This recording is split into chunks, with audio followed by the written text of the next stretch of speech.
Lead yourself first to supersize your business. Sharon Horne-Ellstrom here. Welcome to day 22 of our No Nonsense November 30-day challenge. All this month, we're talking about a topic that will help you grow and build and supersize your business in ways you might not have thought about and super duper fast. If you just do one thing every day, you will have put in place 30 action steps that help you build and grow and supersize your business.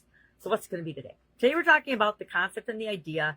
And I just, as I was setting up to do this video, saw a post by Alex Hormozy that said, listen, these are the 5 things you need to do to be successful as a business person. You don't need another mentor. You don't need another coach. You don't need another program. You don't need another training. You have to do these 5 things. And the 5th thing on that list was, if you're looking for somebody to believe in you, you have to believe in yourself first, which is right on this topic.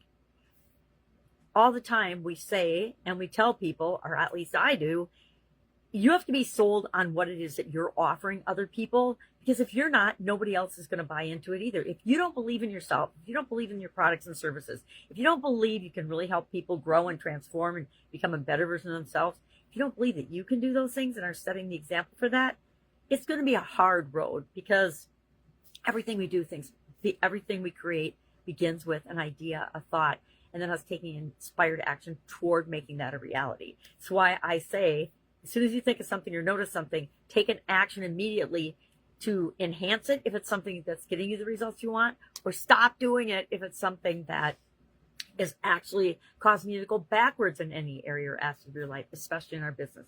Guess what? If we have a bad relationship, it positively impacts our business negatively.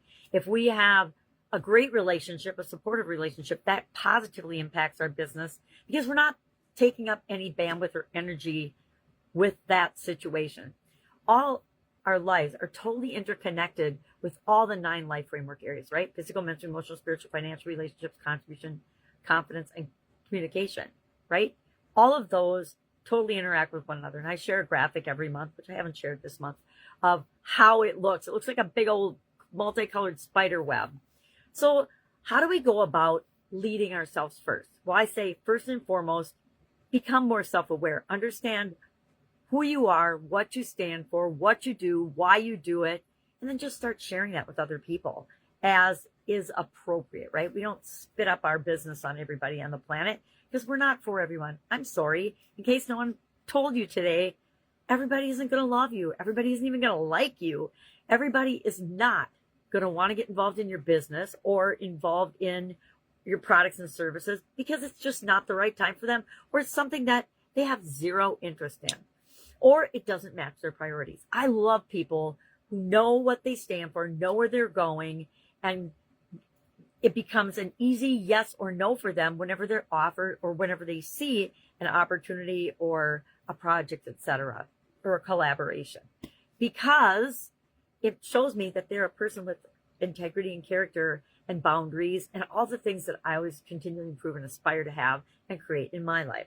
So this whole lead yourself first means become the person that you want to be, become the leader you want to be in order to grow and build and supersize your business. Because if you don't, your business will grow to a certain point and then stall out. And then you have to grow, and it'll grow to a certain point and stall out.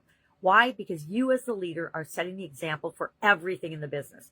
You set the example by being on time, being consistent, being a problem solver, sharing information, being open and honest, telling people the truth, right?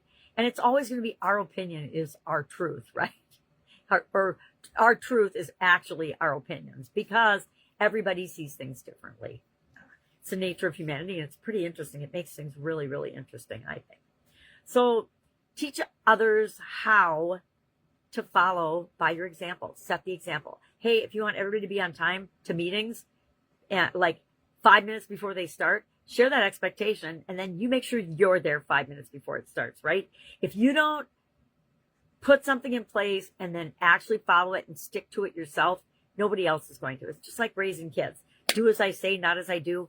Never works. It just doesn't work, because people will always go with the energy the thing that has the most energy, and your actions have a whole lot more energy in demonstrating what you expect and want and desire than your words do. We give advice all the time. We talk, I don't know, at least I do, talk all the time, share our opinions all the time, but clarity actually comes from confidence, and confidence comes from living in alignment with who you are, being consistent with who you are across the board.